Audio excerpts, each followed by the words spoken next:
Praise the Lord, जय मसीह की। स्वागत है आपका।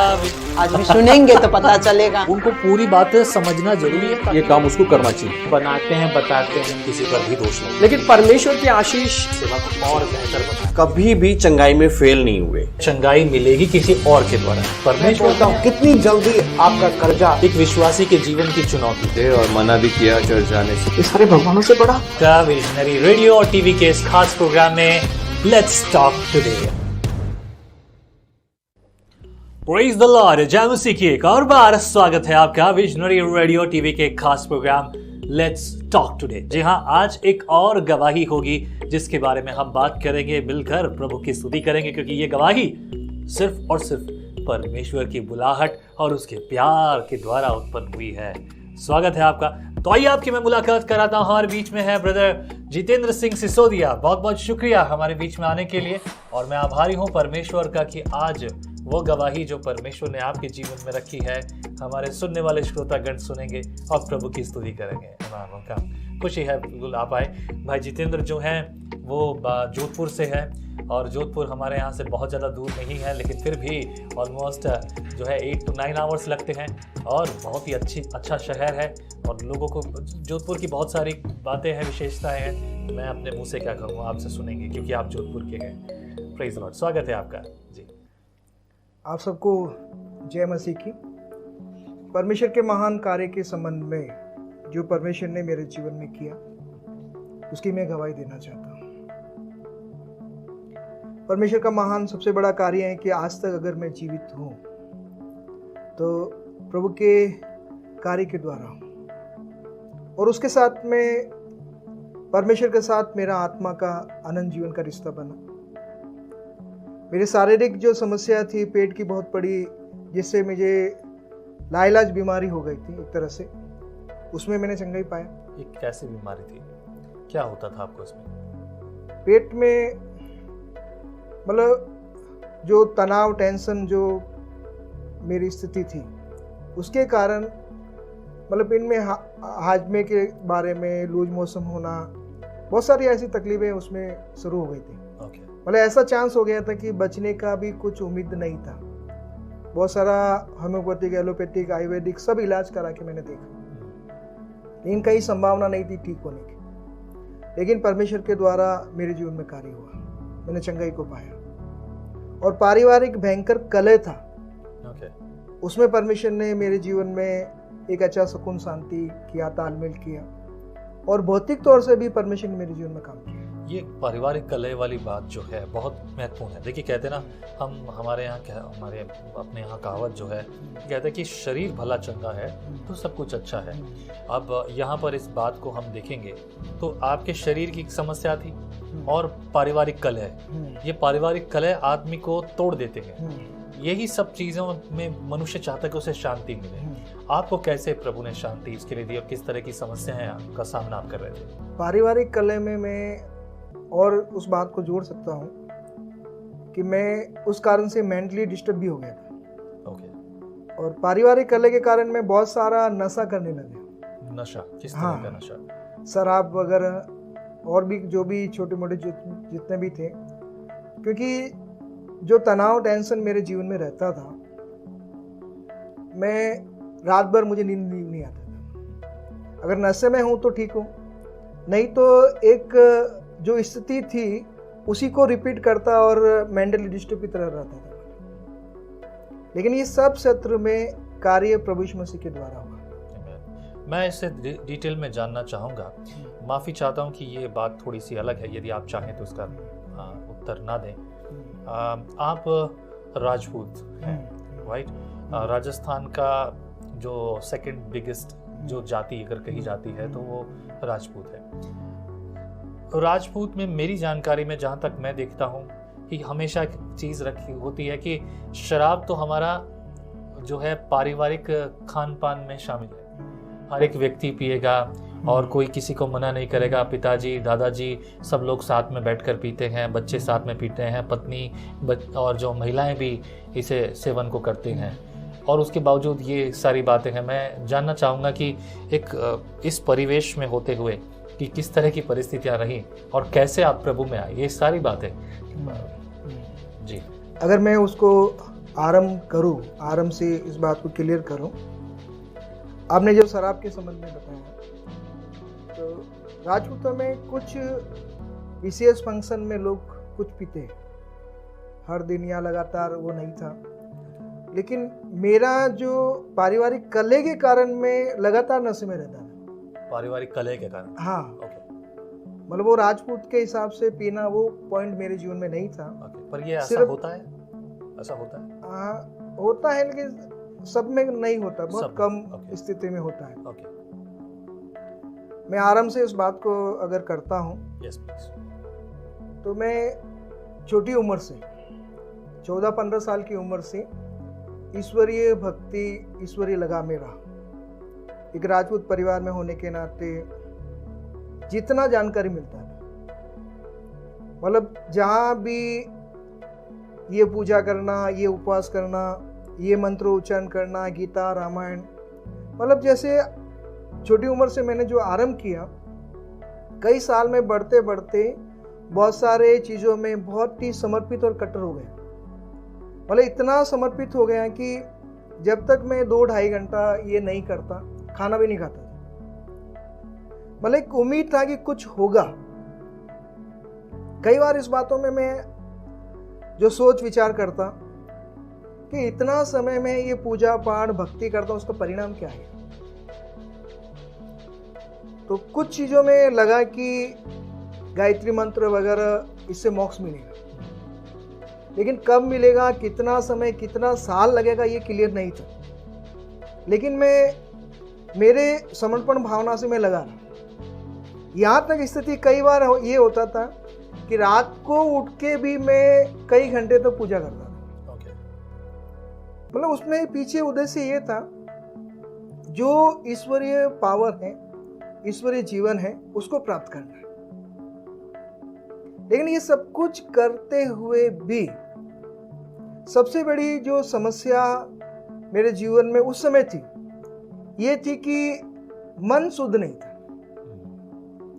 तो बाइबल में एक जगह से, जो आरसी बाइबल में ऐसा नए नियम में एक जगह लिखा है, कुलुस्सी 2:23 में, उसमें इस प्रकार लिखा है कि मन मानी व्यक्तिगत साधना, देवी और कठोर तपस्या, ओके, ज्ञान का दिखावा तो होता है, किंतु ये शरीर की वासना का दमन करने में असमर्थ है।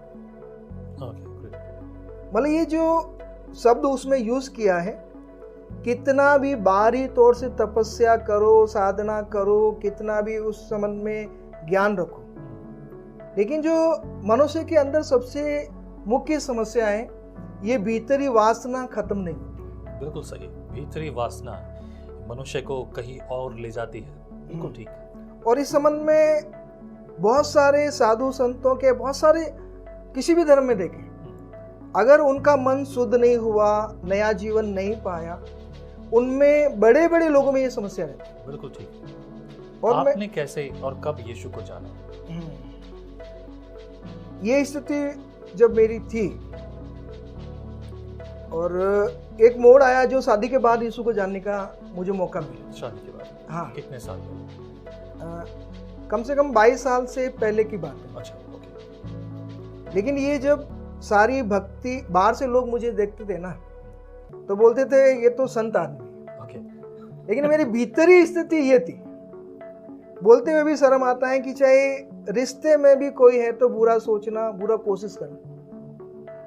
तो ये स्थिति कैसे मैं छुटकारा पाऊंगा जी। तो कई बार मैं जो भी इष्ट जिसको मैं मानता था, जो भगवान, उनके सामने हाथ में पानी लेके कसम भी खाता था। अच्छा। मैं ऐसा नहीं करूंगा। अब मेरे हाथ में पानी है, कसम हाँ। खा के बोल रहा हूँ। हाँ, मैं ऐसा नहीं करूंगा। अच्छा। लेकिन उस स्थिति से छुटकारा नहीं हो रहा था। जैसा वचन में अभी मैंने बोला है कि बाहरी तौर से कितना भी संत का बेस धरो, कुछ भी करो, लेकिन ये भीतरी वासना वो बनी रहती है मन। जी। तो ये स्थिति में मैं लगातार कोशिश में लगा रहा, क्योंकि जो सिद्धांत में लिखा है, जो आपका गायत्री मंत्रों से मोक्ष मिलेगा, कितना समय, कितना साल, बस कर्म करते रहो। क्योंकि वो सिद्धांत, हाँ, वो सिद्धांत ऐसे ही बताता है, आप कर्म करते रहो। मैं लगा रहा। आपको क्या वो सिद्धांत सही लगा या गलत है? उस समय जो जानकारी था वही मैं करता रहा। उस समय जो जानकारी, हाँ, उस समय में जो कुछ मतलब ईश्वर को पाने का मेरा एक ऐसा लगाव था, कुछ भी बोलो आस्था के नाम में, जबकि मैंने हिंदू सिद्धांत के अनुसार बताते हैं गुरु होना चाहिए। मैंने एक नहीं बल्कि 2 गुरु कर रखे। अच्छा, मतलब कोई भी चीज मुझे नई जानकारी मिलेगा, इसको ऐसा करने से कुछ होता है, मैं उसमें लग जाता था, पूर्ण समर्पण की भावना से बना रहता था। लेकिन फिर भी वो जो बुरी वासना वाला वो समाधान नहीं हुआ। बाकी कुछ क्षेत्रों में ठीक था, मुझे लगता था कोई शक्ति मुझ में क्रियाशील है, काम कर रही है। तो एक बिंदास जीवन था। वो उम्र ही ऐसी थी, उस उम्र में मैं कोई चिंता ज्यादा या ऐसा कोई टेंशन तनाव स्थिति नहीं थी। लेकिन ये सारी विपरीत स्थितियां ज्यादा मेरे जीवन में शादी के बाद शुरू हुई। वैसे मैं कह सकता हूँ शादी का कोई विशेष इरादा नहीं था, और उस समय वो उम्र भी नहीं थी। मेरे एक मासी है जो जोधपुर से कुछ किलोमीटर दूर, 60 किलोमीटर के लगभग दूर ओसिया करके जगह है, वहाँ रहती है। मैं कुछ कार्य या कुछ समय के लिए उनके यहाँ गया हुआ था। अभी जो पत्नी है, उनके परिवार वालों को लगा कि ये लड़का अच्छा हीरो की तरह जो भी है, उनको लगा कि किसी भी तरह से मैं अपनी बेटी का रिश्ता इनके साथ जोड़ दिया जाए। ओके। अगर कई चीज़ों में देखा जाए तो पारिवारिक तौर से भी कोई विशेष तालमेल वाली बात नहीं थी, और व्यक्तिगत तौर से भी नहीं था। मैं शहर में रहने वाला, वो गांव के, बहुत सी चीज़ों में। तो उन लोगों ने बुला के बात किया, हम ऐसा चाहते हैं करके। तो मैंने खुल के बोला मैं अभी शादी नहीं करना चाहता, मैं कुछ नौकरी नहीं है, कुछ भी नहीं है करके। तो उनका एक उद्देश्य था कि किसी तरह से उसको अपने साथ में जोड़ें। तो उन्होंने एक झूठा ऑफर दिया कि हमारी लड़की 10वीं पास है और हमारे रिश्ते में बिजली घर में एक अच्छी पोस्ट में व्यक्ति है, वो इसको बाबू लगा देगा। अच्छा, आपको नौकरी नहीं है, कोई बात नहीं। मतलब उनका उद्देश्य था कैसे भी ये रिश्ते को जोड़ दिया जाए। परिवार से भी कुछ क्लियर नहीं था, उनको बस यही लग रहा था कि हो जाना चाहिए। और मैं अपने जीवन में इस बात को, एक कमजोरी को मैंने देखा है। अगर कोई मुझे किसी चीज के लिए फोर्स करे या कुछ दबाव डाले, तो एक बार मैं उस अगले की बात को मान के नहीं करते भी हाँ हो जाता है। हाँ, ये स्वभाव होता है हाँ। बहुत से लोगों का। जी, बिल्कुल सही। जैसे छोटे से उदाहरण में बता सकता हूँ, कहीं एक पर्टिकुलर दुकान है जहाँ से मैं कपड़ा वगैरह खरीदता हूँ। तो कई बार वो कहता है ये ऐसा आएगा नहीं, ऐसा मिलेगा नहीं, मुझे नहीं समझ में आ रहा। अगर वो फोर्स करेगा आपको बहुत अच्छा रहेगा ये वगैरह वगैरह, तो एक बार तो मैं ले लेता। भाई अपनी इच्छा नहीं है, चलो ये बोल रहा है, इसकी हाँ, बात मान हाँ। लेते हैं। तो कई बार ऐसा होता है, या तो दोबारा वापस देना पड़ता है, वापस नहीं होता तो फिर मैं उसको यूज नहीं कर पाता। करेक्ट। तो यही चीज एक कमजोरी के कारण उन लोगों ने कैसे भी करके वो शादी रिश्ता हो गया। उसके बाद 4-6 महीने बाद मालूम पड़ा कि ना तो वो 10वीं पास है, ना उनको ऐसा कुछ है। उनका सिर्फ एक ही था कि कैसी तरह से ये रिश्ता जुड़ जाए। और इस समय में सब बातें आसान भी नहीं थी ना, कि पहले से बातचीत की जाती, पता चलता कि भाई क्या है। और ये सब चीज़ें बहुत ज़्यादा पर्दा की जो प्रथा है हमारे राजस्थान की, और ख़ास तौर से जयपुर की बात, इस तरफ जहाँ तक आपके जोधपुर है और वो सब चीज़ों में ज़्यादा पर्दा प्रथा है। वहाँ पर कोई किसी के बारे में नहीं पूछता, खास तौर से महिलाओं की इच्छाओं के बारे में तो कोई नहीं पूछता। Isn't it right? ये सही है कि नहीं? ये सही है। तो ये चीज़ जब मालूम पड़ा कि इन लोगों ने कुछ झूठ मूठ करके, तो ये हो गया कि 4-6 महीने बाद ये स्थिति बन गई, एक भयंकर कलह शुरुआत हो गई। मतलब साथ में रहना एक असंभव सा हो गया आपकी और आपकी पत्नी के बीच। हाँ। और राजपूत होने के नाते तलाक होना भी संभव नहीं था। अच्छा, ऐसा तलाक नहीं होता है? हाँ, क्योंकि राजपूतों में ये चीज बहुत नहीं के बराबर होता है। और मेरे पिताजी मेरी पत्नी के सपोर्ट में आ गए। उन्होंने बोला मैं तेरे को घर से निकाल सकता हूँ, इसको नहीं निकाल सकता। ओके। मेरा समाज में इतना आदर सम्मान जो भी है, मैं ऐसा नहीं कर सकता। और मेरे जीवन में ये हो गया कि अब मतलब है कि मतलब ना तो जीने के योग्य ना मरने के, मतलब ऐसी स्थिति में चला गया। लेकिन फिर भी मैं जो बचपन से जो सही उम्र से 14-15 साल की उम्र से जो भक्ति करता था उसमें लगातार बना रहा। होगा कभी कभी कुछ होगा। ज़्यादा तनाव टेंशन में रहने के कारण एक दो बार कुछ मोमडन लोगों से मेरा मुलाकात हुआ। उन लोगों से मैं अपनी समस्या बताया, ऐसी बात है मुझे रात भर नींद नहीं आता। तो उन्होंने कुछ मुझे बोला आप नमाज वगैरह पढ़ेंगे तो कुछ हो सकता है। तो हो सकता है मैं वो भी सीख लिया। अच्छा, नमाज पढ़ना सीख लिया। हाँ, तो अभी भी कुछ शब्द मुझे याद है, मैं बोल सकता हूँ औज़ु बिल्लाहि मिन बिस्मिल्लाह या ऐसे कुछ, ये कुछ करना शुरू किया। मतलब कहना है कि मेरा जो पारिवारिक कलह के लिए या उसको छोड़ के दूसरा शादी करने के मेरा सोच में ये था कि शायद जीवन में सही हो जाएगा। तो उसके लिए मैं हर संभव कोशिश की। बहुत सारे जादू टोना करने वालों के पास गया, ताबीज बनवाने वालों के पास में गया, जो मुस्लिम लोग जो कुछ तंत्र मंत्र करके कुछ समाधान कर उसके पास में गया, और मैं ज्योतिष लोगों के पास में भी गया। तो मैं अपनी जन्म कुंडली उन लोगों को दिखाया तो ज्योतिष ने मुझे बताया कि आप मांगलिक हो, आपकी पत्नी मांगलिक नहीं है, कहीं से भी संभावना नहीं है कि आपका संबंध रहेगा करके। ओके, मतलब मांगलिक, दोनों मांगलिक होने बहुत जरूरी है। ये हाँ। तो है मामला। तो ये स्थिति मतलब चारों तरफ से ये स्थिति बन गया कि ये रिश्ता किसी भी स्थिति में नहीं रहेगा। एक्चुअली में होता क्या है, जब अगर हम किसी के मन में ये वहम डाल दें पहले से ही कि देखो ये प्रॉब्लम इसलिए हो रही है क्योंकि आप ऐसे हो और सामने वाला भी ऐसा नहीं है, तो अब जब यहाँ पर चीजें अगर ऐसे डाल दी गई तो वो मन में बैठ जाती हैं। अब छोटा सा कुछ भी होता है, देख तेरा मेरा अलग मामला है क्योंकि तू ऐसा और मैं ऐसा हूँ, और यही वो कारण है कि अक्सर ये दूरियां बढ़ती जाती हैं। जी, बहुत बढ़िया। मैं परमेश्वर की स्तुति करता हूँ कि आपको इन सब चीजों से परमेश्वर ने छुड़ाया। तो ये सारे प्रयत्न करने के बाद में भी मतलब मैं खाली मेरा नहीं, मैंने ये कोशिश नहीं किया भाई जादू टोना या ताबीज या थान या देवी देवता, जो भी मैंने प्रयत्न ही नहीं किया अकेले ने। मेरी पत्नी ने भी बहुत कोशिश की कि वो अलग हो जाए, नहीं ये कि भाई किसी तरह से समाधान हो। अच्छा, ओ वाह। तो उसके लिए उन लोगों ने भी मतलब जो भी उनको मिलता है कि भाई फलानी जगह जाने से कुछ हो सकता है, ये उपवास करने से कुछ हो सकता है, ऐसा ऐसा कुछ करवाने से कुछ हो सकता है, तो उन्होंने भी कोशिश किया, मेरे ससुराल वालों ने भी कोशिश किया। आपने तोड़ने के लिए, उन्होंने बनाने के लिए। हाँ, मतलब मेरा भी कोशिश ये था कि किसी तरह से रिश्ते में कुछ हो।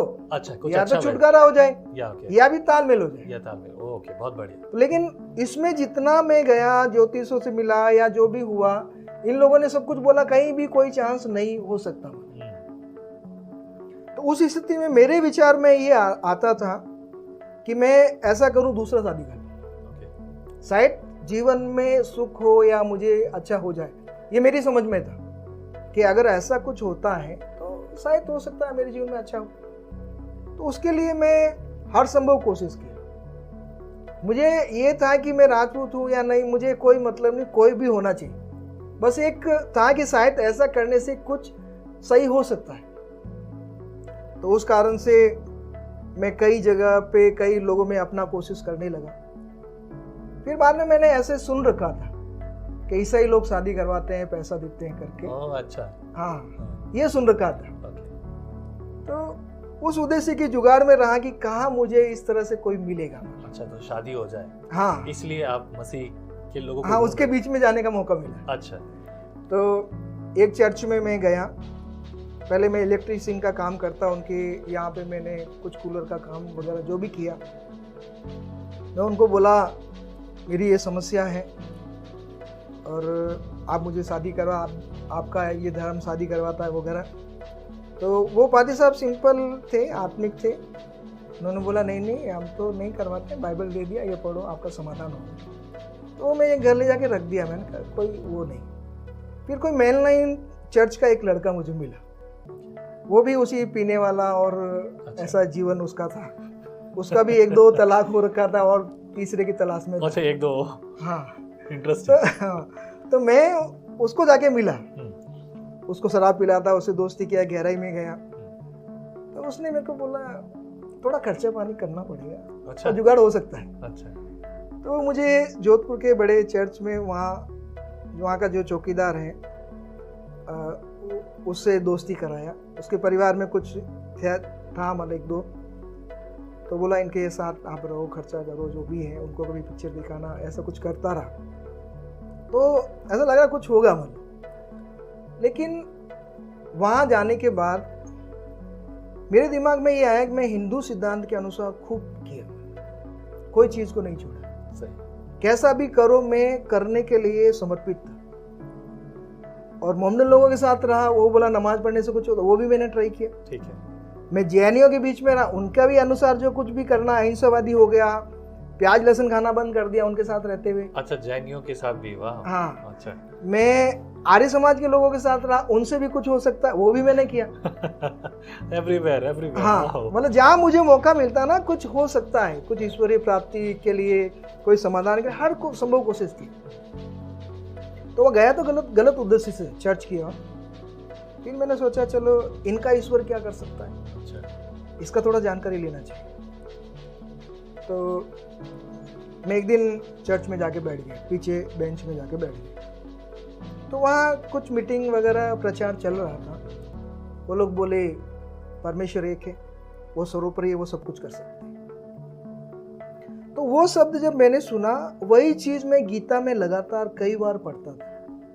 कृष्ण भगवान कहते हैं कि अपने आप को ईश्वर का अंश मानो, सुपर पावर वो है। तो उस समय मैं बहुत सारे पूजा, बहुत सारे भगवान करते करते करते उसके बाद मेरे मन में था एक ईश्वर कौन है, उसको जानना चाहिए। और जो मैं पहली बार वहां चर्च में ये सुना कि बाइबल कह रही है कि एक ईश्वर है, वो सर्वोपरि है, वो सब कुछ कर सकता है, तो मेरे मन में एक इच्छा हुआ कि बाकी सब धर्मों में अच्छे से देखा है, थोड़ा इसको भी देख लेते हैं, इसमें क्या हो सकता है। तो जहाँ मैं मेनलाइन चर्च में गया, वहाँ और जानकारी के लिए उनसे बात किया, उस लड़के से बोला अभी तो शायद वहाँ के पादी साहब बिजी होंगे, या उन्होंने बोला अभी टाइम नहीं है वगैरह। तो फिर मैं उस लड़के के पास गया, मैंने बोला यार तू कुछ जुगाड़ कर, तेरे लिए कितना खर्चा करना मैं करूँगा, मेरे लिए कुछ कर। तो उसने एक छोटा परिवार, एक जो थे जो जहाँ से कुछ जगह दूरी पे, उनके घर में कुछ भक्ति प्रार्थना वगैरह होता था। तो उसने मुझे स्कीम दिया, देखो इनके घर में 3 लड़कियां हैं, आपका वो भी उद्देश्य हो सकता है और जानकारी भी हो सकता है। अच्छा, मतलब ये स्कीम थी। हाँ। तो उन्होंने मुझे बताया कि ये चीज़ आपके लिए समाधान हो जाएगा। लेकिन मैं जो हिंदू भक्ति या जो कुछ भी एक जो स्थिति में था, तो उसमें मुझे क्या है कि कुछ आभास होता था भविष्य के बारे में, या कुछ कुछ बातों को मुझे मालूम पड़ता था। जैसे इलेक्ट्रिक मोटर वाइंडिंग का काम करता था, अगर वो ट्यूबवेल मोटर अगर ठीक करा के गया तो पहले से कुछ आवाज़ आता था, ये 10 दिन में वापस आएगा। ओके। अगर कोई आ रहा है उससे पहले मालूम पड़ता था कुछ वो अपना उसका कुछ खराब हो गया, वो लेके आ रहा ठीक कराने। तो कुछ मतलब भविष्य कुछ कुछ आइडिया लग जाता था, कहीं जाता था ना जगह के बारे में, कुछ कुछ आइडिया लग जाता है, कुछ है मतलब। तो वो लड़के को मैं लेके गया, उसने मुझे उस परिवार से मिलाया। तो जैसे उसके घर में जो प्रार्थना या भक्ति का वातावरण उनका घर का था, अंदर जाते मुझे लगा कुछ विशेष यहाँ पे कुछ है मतलब। और एक थोड़ा अच्छा राजपूत खानदानी स्वभाव में होने से मैं बुरे के साथ बुरा सोचता था, लेकिन मुझे लगता था एक संत के जैसा वातावरण, उनका घर, उनके बच्चे, मैं सोचता ये चीज़ तो मैं यहाँ नहीं करूँगा, लेकिन इनके द्वारा कुछ हो सकता है, ईश्वरीय जीवन का कुछ हो सकता है, मैं जरूर कोशिश करूँगा। लोग कहते हैं कि लोग लालच देते हैं, पैसा देते हैं यहाँ, लेकिन मेरी स्थिति ये थी कि जो घर का उनका मुखिया था, जो जानकारी बता सकता था, मैं उनके जाके पहुंच हुआ। आप क्या कर सकते हैं, आपके द्वारा क्या हो सकता है, आप मुझे बताओ। मैंने अपना सारा परिस्थितियां बताई, ये तनाव स्थिति है, नरक जैसी, मरने जैसी, क्योंकि एक्चुअली मैंने भी मरने के लिए, आत्महत्या के लिए कई बार कोशिश की। अच्छा। और मैं अपने ही हाथों से अपनी पत्नी को मारने के लिए पॉइजन तक भी दिया, और कई बार ऐसा ट्राई किया कि मैं उसको करंट से या कैसे भी कर, ये सारा कोशिश मैंने किया। मतलब मेरे घर की स्थिति ये थी कभी भी कुछ भी विनाश हो सकता है। ऐसी परिस्थितियां घर के वातावरण की बहुत 24 घंटे कले जैसा स्थिति था, क्योंकि मेरा जो कुछ मैं करता था उससे भी कले था, या तो कुछ हो जाएगा, कुछ भी उल्टा हो जाएगा। मुझे बताते हुए शर्म आता है कि मेरे पिताजी मेरे से बोलते थे, मतलब कई बार वो कि मैं तेरे पाँव पड़ता हूँ यार, तू हम सबको बर्बाद कर देगा। क्योंकि घर में मैं बड़ा था, अगर मैंने कुछ कर दिया तो सारे भाई बहनों का भी सारा भविष्य खत्म हो जाता है। सही बात है। और वो इतना तक बोला कि तुझे कुछ भी खाना पीना कुछ भी कर, जीवन भर कुछ भी नहीं करना, मैं सब कुछ करूँगा तेरे लिए। लेकिन मैं एक ही बात कर ला, मैं नहीं रख सकता, मैं दूसरा करूँगा। मतलब ये स्थिति था कि अगर कोई मेरी पत्नी के पक्ष में बोले तो मुझे लगता है ये मेरा सबसे बड़ा शत्रु है, दुश्मन, बिल्कुल।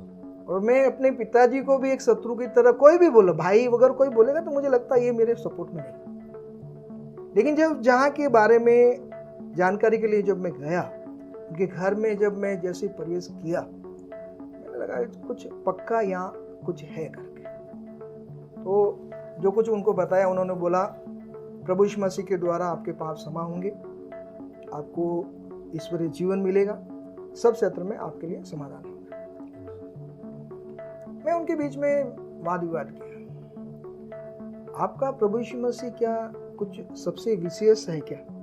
मैं हिंदू सिद्धांत में इतना सालों से इतना पूजा पाठ किया है और बहुत सारे कोशिश मैंने किया है, इतने सालों में उसके द्वारा तो कुछ हुआ नहीं, और आप ये बोल रहे हो कि प्रभु यीशु मसीह को आप स्वीकार करने से तुरंत हो जाएगा, कुछ कर्म करने की जरूरत नहीं। मतलब तुरंत कैसे संभव है करके? जिंदगी भर में कर्म करते आया हूँ, हाँ। अब आप कह रहे हो विश्वास कर। हाँ, कि उसमें तुरंत हो जाएगा। ओके। मतलब कि आप मुझे इतने साल जो किया उससे नहीं हुआ, तो मैं उनको बोला कि विशेष है क्या ये? क्योंकि कॉमन जो लोग बोलते हैं यार सब तो एक ही तो है, एक ही है, ये अलग अलग हो गया करके, मतलब वो तुलनात्मक सोचते हैं ना, सब ज्यादा विशेष कोई नहीं है। तो उन्होंने बोला ठीक है, आप हमारे बीच में आओ। जब जब उनका मीटिंग होता, प्रवचन होता, मैं चला जाता था। तो 2 महीना लगातार मैं उनके बीच में गया, और एक दिन का मीटिंग में ये प्रचार हो रहा था, जो यशायाह 53 में से 3 से 6 में वो हमारे लिए घायल किया गया, हमारे अपराधों के कारण, ये सब कुछ, ये चीज़ जब मैं सुन रहा था कि ये लोग कहते हैं कि मुफ्त में पाप क्षमा है, मोक्ष है, उद्धार है और ईश्वरीय जीवन है, ये मुफ्त में है, तुरंत यीशु को अपनाने से तुरंत मिलता है। लेकिन जब उसकी गहराई मुझे समझ में आया उन दिनों में, उसमें कि ये सब कुछ मुझे देने के लिए, मेरे लिए करने के लिए ईश्वर को मनुष्य बनना पड़ा, और मनुष्य बन के मेरे लिए, मेरे कारण ये सब कुछ उसको सहना पड़ा। उसमें जो चीज परमेश्वर के वचन में, बाइबल में जो लिखा है कि खोपड़ी के स्थान में प्रभु यीशु मसीह क्रूस पे चढ़ाएगा, वही सेम घटना मेरे दिमाग में जब आना शुरू हुआ ना, कि ये ईसाई लोग जरूर कहते हैं, ईसाई धर्म ये कहता है कि प्रभु यीशु मसीह में उसको विश्वास करने से, उसको प्रभु करके ग्रहण करने में मुफ्त में तुरंत आपको जीवन मिलता है, पाप क्षमा होता है। लेकिन इसको करने के लिए ईश्वर को मनुष्य बन के ये सब कुछ करना पड़ा, असहनीय पीड़ा को सहना पड़ा।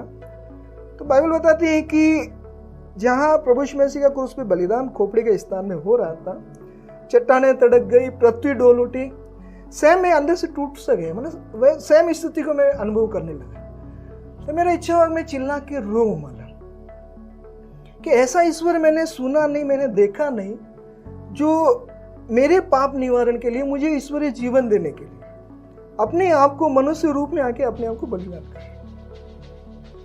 तो उसी समय मुझे लगा कि परमेश्वर का आत्मा मुझसे बात कर रहा है, मुझसे कह रहा है अपने जीवन को जांच।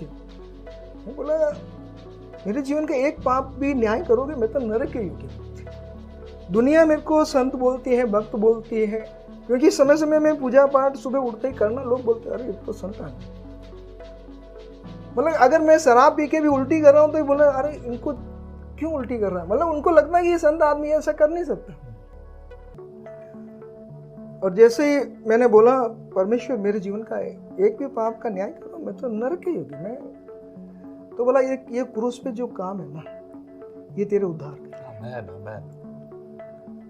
और जो बोझ था, जो तनाव स्थिति मेरा था, मैं लगा कि मैं अपने आप को हल्कापन सा महसूस कर रहा, आराम सा, रिलीफ सा महसूस कर रहा। और जब मैंने क्रूस और उसके प्रेम के बारे में, जिससे जीवन मिलता, मुफ्त में उद्धार है, और जैसे मैंने उसके बारे में जान के एक ही बात बोला, प्रभु यीशु मसीह, जो आपने बलिदान होके जो जीवन देने का कार्य पूरा किया है, वो जीवन मुझे चाहिए। और आप जो बताएंगे, आपका नियम सिद्धांत जो बताएगा, वो मैं करूंगा। एक ऐसा लगा कि मैं मनुष्य शरीर में होते हुए भी मैं एक पशु के समान व्यक्ति था। मैं अपने आप मनुष्य नहीं कह सकता। मतलब ऐसे जो मैंने पहले बताया कि ऐसी बुरी वासना, बुरी सोच, बुरा जीवन, कहीं भी कुछ देखो तो बस एक ही उद्देश्य रहता, कैसे मैं गलत उद्देश्य को पूरा करूं।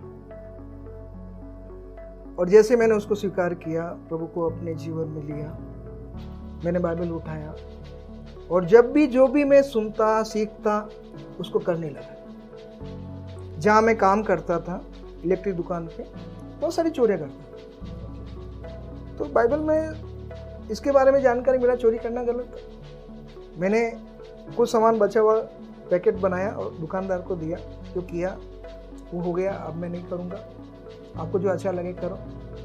मैं बोला, अरे यार क्या तू सही में जाके ये क्या हो गया? उनको एक ताजुब लगा कि यार चलो एक सुपर चीज बना है, वो खुश हो गए। फिर बाइबल में पढ़ने लगा, परमेश्वर हमारे बहुत सारे क्षमा करता है, हम भी क्षमा करें। मेरी पत्नी के प्रति झूठ बोल के शादी जो भी हुआ, बोला यार वचन तो सही है, ये क्षमा करना चाहिए। फिर वचन में से सीखने को मिला, पत्नी गलत नहीं, छोड़ नहीं सकते, वो भी बात सही है, गलत तो नहीं है। तो मेरा जीवन एक नॉर्मल स्थिति में आ गया। पहला ऐसी स्थिति था कि अगर पत्नी में रूम में हूं, सामने नहीं आ सकता, मैं सर फोड़ने के लिए तैयार होता, मतलब खड़े खड़े जोर से जमीन पे गिर जाता, इतना गुस्सा आता, दीवार पे जोर से मैं मार देता था। मतलब क्रोध तो इतना भयंकर आता था कि मैं अगर किसी पे अगर क्रोध आ गया ना, तो मैं ऐसा सोचता हूँ उसका कीमा बना के बाद मुझे शांति मिलेगी, पूरा काट दूंगा, पूरा चूरा चूरा बना दूंगा, ऐसी स्थिति में था। और ये उस समय के कारण नहीं था, मतलब मेरे परिवार के लोग जो मेरी मदर वगैरह बताते हैं, बचपन से ये स्थिति थी। ओके। मतलब मैं 6-7 महीने का था उस समय, मम्मी ऐसा बताती है कि मैंने थोड़ा सा उसको टोक दिया था, ऐसा जोर से बोल दिया, तो एकदम बिल्कुल एक हरा पीला सा शरीर हो गया था। तो उस समय हमारे घर में कुछ महात्मा लोग आया करते थे, तो उनको बोला ये बच्चा एकदम ऐसे कैसे हो गया? तो उन्होंने बताया इसको भयंकर क्रोध आता है, आप उसको ऐसे नहीं करना। तो उस समय मतलब इतना एक क्रोध के अंदर इतना भयंकर था मतलब। तो मैं बिल्कुल, प्रभु का जीवन आना आरंभ हुआ, मैं नॉर्मल होने लगी। बहुत सारी चीज़ों में मेरे स्वभाव में परिवर्तन आने लगा, वचन के अनुसार मैं अपने जीवन को समर्पित करने लगा। तो उन्हीं दिनों के अंदर एक शैतानी अटैक मेरे साथ हुआ। मतलब इतना भयंकर अटैक था कि मैं रात को बाहर निकलने से भी डरता था, लेकिन मेरा निर्णय था मैं यीशु को नहीं छोड़ूंगा। और उसके चंद दिनों बाद मैं ईश्वरीय उपस्थिति से इतना परम आनंद से भर गया, मैं शब्दों में वर्णन नहीं कर सकता। क्या बात है। अभी आपने कहा कि परमेश्वर के वचन को दिन प्रतिदिन मैंने अपने जीवन में लागू करना शुरू किया। जब मैं चोरी करता था तो मैंने चोरी करना बंद किया। मैं लोगों को माफ़ नहीं करता था, गुस्सा करता था तो मैंने माफ़ करना शुरू किया। और ये बातें मैं कल भी चर्च में जब मैं प्रचार कर रहा था तो मैं यही कह रहा था, वचन को जब हम अपने जीवन में लागू करते हैं तो हम पवित्र आत्मा की अगुवाई में चलते हैं। शरीर के काम प्रकट है, क्रोध, विधर्म, झूठ, है ना, चोरी, ये सारी बातें शरीर के काम है, तो वो प्रकट थे। वो जब तक आप शरीर में थे तब तक आप ऐसे, लेकिन अब आपने कहा कि यीशु को आपने अनुभव किया जब आपने वचन सुना और सुनने से विश्वास आया। वो चेंज आपके बचपन से लेके जवानी तक के, शादी के बाद तक के स्वभाव को एक ही बार में बदल देता है। Isn't it? क्या यही गवाही है आपकी? बिल्कुल सही, बिल्कुल सही। Praise the Lord. बहुत खूबसूरत बात। जैसे वचन में लिखा है ना, 2 कुरिन्थियों 5:17 में, जो मसीह यीशु में है वो नई सृष्टि है। Exactly. पुरानी बातें बीत गई, उसकी जगह सब कुछ नया हो गया। मतलब मैं शरीर में वही हूँ, लेकिन सब कुछ नया होने लगा मेरे जीवन। तो अब सबको आश्चर्य होगा हो गया, हाँ। अरे भाई इसको क्या हो गया है, ये कैसे बदल गया। मतलब पहली स्थिति ये था कि शराब पीना अपने आप को बहुत एक, आपने जो आरंभ किया ना बात, हाँ, राजपूत होना, एक घमंड, हाँ, घमंड। मैं मतलब यूं। और उसके बाद जब ईश्वरीय जीवन मेरे अंदर आया, ईश्वरीय आत्मा का जीवन आया, तो उसके बाद शराब पिया व्यक्ति या कोई सामने आया तो मुझे ऐसा लगता है ये जानवर की तरह क्या आ गया। पहले हम ये सब काम करते हाँ, थे, अब हाँ। आपको लगता है कि वो जानवर है। क्योंकि मेरी स्थिति भी पहले यही थी ना, हाँ, कि मैं बिल्कुल। मनुष्य होते हुए भी एक पशु के समान था। जी, मैंने यही तो बीच में बोला कि मैं मनुष्य होते हुए भी पशु के समान जीवन में था। सही बात है। मतलब जैसा परमेश्वर का वचन कहता है कि पाप से घृणा और पवित्रता से प्रेम, ये मेरे साथ होने लगा। मतलब पहले पीना गंदी से गंदी शराब पिला सकता मैं पी सकता, और उसके बाद जैसे ईश्वरीय जीवन में परमेश्वर का जीवन मुझ में आया प्रभु यीशु मसीह के द्वारा, कोई भी गंद की चीज में सूंघ नहीं सकता, लेना तो बहुत दूर की बात। तो ये सब कुछ होने के बाद में तो मेरे परिवार के किसी लोगों ने मुझे टोका नहीं, क्योंकि सब कले की स्थिति में सब इतना था कि उनके सारे प्रयत्न फेल हो गए। तो मैं चर्च में जाता, बाइबल पढ़ने लगा, तो उन लोगों ने बोला इसको रोकना नहीं, जहाँ जा रहा जाने दो। हाँ कुछ हुआ है इसके जीवन में, कुछ अद्भुत हुआ है। तो कुछ समय बाद मेरे पिताजी से कुछ बात हुआ, वो बोला यार तेरे जीवन में कुछ हुआ है, अभी मैं ईसाई धर्म के बारे में क्या बोलूं। तो उन्होंने एक छोटा सा उदाहरण दिया कि मेरे पिताजी, मतलब मेरे दादाजी, उनके पिताजी अंग्रेजों के समय में वो स्कूल में हेडमास्टर थे। तो किसी अंग्रेज अफसर ने उनको ऑफर दिया, अगर आप ईसाई बनते हैं हम आपको कलेक्टर बना देंगे। तो उन्होंने, इतना उनको गुस्सा आया, उन्होंने वो स्कूल का हेडमास्टर का नौकरी छोड़ दी, प्राइवेट नौकरी में रहे, तकलीफ उठाए, कुछ बात नहीं।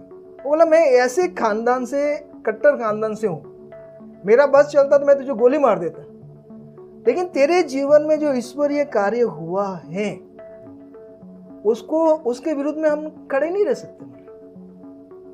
तो उनको लगा नहीं अच्छा है। तो मैं जैसे बाइबल में से सीखता गया, अपने जीवन में लागू करता गया। जैसे वचन में लिखा है, जो कुछ तुमने आरंभ से सुना है अगर वो तुम में बना रहता है, मतलब लागू होता है, तो वचन कहता है कि वो तुम्हारे अंदर ईश्वरीय जीवन, ईश्वरीय प्रभाव बढ़ता रहता है। तो वो चीज मेरे जीवन में होता गया, सब कुछ परम आनंद को अनुभव किया। पहले सोचता था मेरे मन के अनुसार शादी होने से जीवन में सुख हो सकता है, हम जैसा सोचते हैं वैसे सुख हाँ, आएगा। हाँ, उसमें लगता था कि क्योंकि संसार में सांसारिक लोगों को यही लगता है, अच्छा सा घर, गाड़ी, अच्छा सा पत्नी, और उनको लगता है कि यही जीवन का सुख है।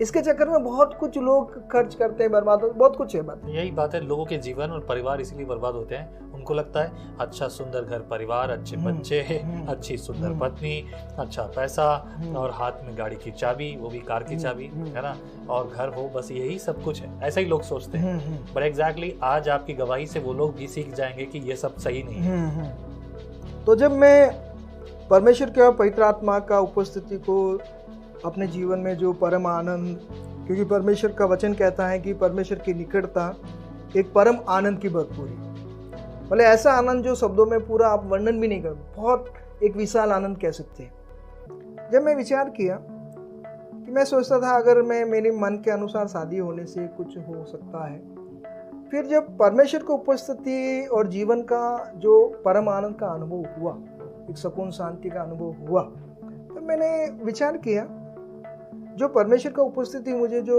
आत्मा शरीर प्राण में महसूस किया, कितना भी शादियां मैं कर लूं, कितना भी कुछ भी मिल जाए, हीरोइन भी मिल जाए, तो शायद वो उंगली को भी नहीं मिल सकता जो मैं परमेश्वर की उपस्थिति में। बहुत बढ़िया। बाकी वो चीजें मुझे एक कूड़े के समान लगने लगी। तो कुछ समय जब मैं लगातार कुछ महीने ये सब कुछ होता गया, तो कुछ समय बाद मैंने अपनी पत्नी से पूछा, अब आप अपनी पत्नी से बात कर रहे हैं, हाँ, अभी तक आप उनको देखना नहीं चाहते थे, हाँ, दिख जाए तो सर फोड़ना, हाँ, गिरना पड़ना, और अब आप उनसे बात कर रहे हैं। हाँ, और इसमें और गहरी बात आपको बताता हूँ कि जब मैं ईश्वरीय जीवन, मेरे अंदर नई सृष्टि, नया जन्म, ये सब कुछ हो गया, तो उसके बाद जब मैं उसको देखता था, ऐसा लगता था जैसे एक छोटे बच्चे को अपन प्यार आता ना, 4-6 महीने के बच्चे को कैसे नहीं ऐसे गोद से लेना चाहिए, इसको प्यार करना चाहिए। आमीन, आमीन। मुझे ऐसे फील होता है कि उसको यार ऐसा होना चाहिए करके। Very great. That's तो it. वो उसका निर्णय यही था कि वो कहीं भी जाए, मुझे क्या करना है, मैं अपने धर्म में रहूँगा। तो कुछ महीने बाद जब मैं उससे बात किया, भाई ऐसा ऐसा है क्या, तू इसके बारे में, तो उसने मुझे बताया कि आपने जब आरंभ किया, मैंने ये सोचा इनको कुछ भी करने दो, मैं अपने धर्म में रहूँ। लेकिन जब मैंने आपके जीवन परिवर्तन देखा, जो हम चाहते थे असंभव था, सारे प्रयत्न हम हार गए थे, लेकिन जब ये देखा तो मुझे भी लगा कि कुछ है, मतलब कोई सुपर पावर है, मतलब जो हम बचपन से जानते हैं, पीढ़ियों से जानते हैं, वो नहीं है, जो उससे भी कोई सुपर पावर है। तो उन्होंने बोला हाँ मैं ऐसा, मुझे लगता है कि इसको जानना चाहिए। तो उसने भी कुछ बात को परमेश्वर के समक्ष में रखा, अगर प्रभु आप ऐसा करेंगे तो मैं भी हो जाऊंगी समर्पित, और कुछ समय बाद वो भी समर्पित हो गई। तो पहले की जो हृदय, जो बाइबल जैसा बताती है कि जब हम प्रभु में आते हैं, हमें एक मांस का हृदय, कठोर हृदय निकाल करके एक शुद्ध भावना, शुद्ध विचार जो भी है, तो उसके बाद में जब ईश्वरीय जीवन में आने के बाद पहले देखने का सोच विचार अलग था, और उसके बाद में कैसी भी स्थिति में देखा जाए तो ऐसा एक मन में एक भावना आता है, ये मेरी बेटी बेटी के समान, और एक शुद्ध भावना आता है, कैसी भी स्थिति हो, एक शुद्ध विचार अंदर से आता है कि उसको आशीष दो। पहले देखने में लगता था कि मैं कैसे गलत करूं, मतलब आपने मारने की भी कोशिश की। हाँ। आपने बताया जैसा। हाँ, वो पत्नी का मैटर था, एक अन्य के बारे में भी बताया। अच्छा। अन्य किसी को भी, लेडीज लड़की कुछ भी देखता था ना, जब मैं पाप में था, प्रभु में नहीं था, मैंने जो वचन में भी इसमें पढ़ा कि कितना भी तपस्या, कितना भी कठोर कुछ भी करो, भीतरी वासना वो खत्म नहीं होती। तो बाइबल कहती है हमें एक नया हृदय परमेश्वर देता है, ईश्वरीय हृदय देता है। तो उसमें ये चीज हो गया, कुछ भी हो एक शुद्ध भावना अंदर से होने लगा। और कई भक्त लोगों का ऐसा वर्णन भी है, अगर जब तक आप ईश्वरीय भक्ति में आपके अंदर शुद्ध भावना उत्पन्न नहीं होती है, आपकी भक्ति व्यर्थ है। सही बात है। तो प्रभु यीशु मसीह के द्वारा जो ईश्वरीय जीवन मुझे मिला, मेरी सोच विचार में परिवर्तन हो गया, मेरे हर क्षेत्र में, और जो आनंद या जो कुछ भी मैंने प्राप्त किया, मुझे लगता है कि संसार में कुछ भी प्राप्त करने से एक उंगली को नहीं मिलता जो मेरे शरीर, आत्मा, प्राण ने। क्या बात है, बहुत खूबसूरत बात है। एंड मैं इस गवाही को यहाँ समाप्त करना चाहूँगा। आप हमेशा कहता हूँ मैं चर्च में भी, तुम सत्य को जानोगे और सत्य तुम्हें स्वतंत्र करेगा। And I believe this word of God, right, परमेश्वर का ये वचन आपके जीवन में पूरा हुआ। अब तक जो भी था जिंदगी में पुराना जीवन भर कार्य करने से, कर्म किए जा, फल की इच्छा मत कर, लेकिन प्रभु यीशु मसीह ने हमारे लिए कर्म कर दिया है। अब ना हमें कर्म करने की आवश्यकता, ना कुछ कर्म हमारे रोज के रोज हैं, लेकिन हमारे आत्मिक जीवन के लिए कर्म प्रभु यीशु मसीह के द्वारा क्रूस पर कर दिया गया है। और यही बात रही कि वचन पर विश्वास करने, वचन और जो सत्य अगर जान लिया तो आपके परिवार में भी बदलाव आया। मतलब मैं ये कह सकता हूँ कि मेरे परिवार में तो जो हुआ वो तो था ही था, लेकिन बहुत सारे रिश्तेदार लोग भी, कई बार मैं मिलता हूँ ना, वो लोग बोलते हैं यार हम भी कभी कभी अंदर से प्रार्थना करते हैं, ऐसा प्रभु हमको भी चाहिए। मतलब इतना अद्भुत रीति से जो हुआ, मतलब मेरे कई दोस्त कभी बात करते हैं, और मैं आपकी तरह होता तो शायद मैं पागल हो जाता है। समझ में नहीं आता कैसी खराब स्थिति आपकी थी और आप अभी कैसी स्थिति में चला गए। तो जो वचन में जो कुछ लिखा है वही चीज मैं अपने अंदर महसूस किया। क्या बात है कि भाई मसीह में नई सृष्टि, नया जन्म, नया हृदय, नई सोच, मतलब शरीर वही है, सब कुछ बदलने, मतलब है कि ये सब कुछ ईश्वर के द्वारा, प्रभु यीशु मसीह के द्वारा ये जीवन मुझे मिला। क्या बात है, दैट्स खूबसूरत। The acknowledgement here, you know, मैं हमेशा बोलता हूँ एक्नॉलेज कीजिए, and I believe you acknowledge. जब आपने यीशु को पहन लिया, जब आपके जीवन में यीशु आया, तो वो आपके जीवन से दूसरों के लिए गवाही बन गया। That's the real testimony. जी हाँ, इससे पहले कि मैं क्या बोलूं, बोलने से भी ज्यादा बेहतर हमारे शरीर और हमारे स्वभाव से परमेश्वर की महिमा प्रकट होती रहे। और उसमें जैसे पहला यूहन्ना में एक जगह लिखा है कि जो परमेश्वर से उत्पन्न हुआ है वो पाप करता नहीं रहता है।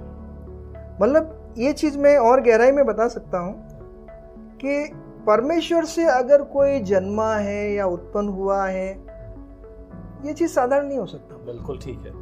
या नामधारी या ऐसे साधारण हो ही नहीं सकता।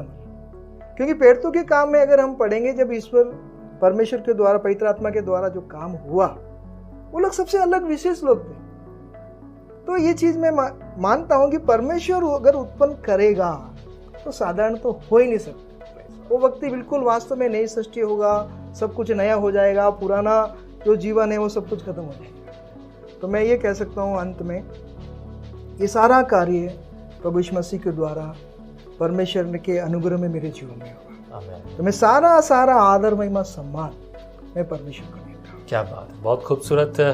मेरे लिए बड़े आनंद की बात है मिस्टर सिसोदिया के जीवन में ये जो अनुभव है, ये गवाहियाँ हैं, ये गवाहियाँ आपके लिए भी है मेरे प्रियो, और आपके जीवन की गवाहियाँ प्रभु इस्तेमाल करे। प्रार्थना कीजिए इनके परिवार के लिए, ये प्रभु की सेवकाई के लिए अपने समय को रखते हैं, प्रभु के संदेश को। अब आने वाले समय में मिस्टर सिसोदिया को और भी सुनेंगे, और भी बहुत सारी बातें प्रभु की ओर से उनके जीवन में प्रस्तुत होंगी। आमीन। तो आगे बढ़ेंगे और इंतजार करेंगे अगले शो का। अगले शो में एक नया टॉपिक, नया विचार, नई गवाही। What's next? Let's praise the lord. प्रभु की स्तुति होती रहे, तारीफ होती रहे। प्रभु आपको और आपके पूरे परिवार को बहुतायत से आशीष करे। जय मसीह की। हम हमेशा सोचते हैं कि शायद मैं भी बाइबल कॉलेज जाकर बाइबल को अच्छे से सीखता, पर अब आपके लिए है visionary TV, deep Hindi Bible study के लिए। पूरे दिन हम बात करते हैं, कभी इससे कभी उससे, न जाने किस किस से। आओ हम बाइबल से बात करते हैं, विजनरी रेडियो और टीवी पर।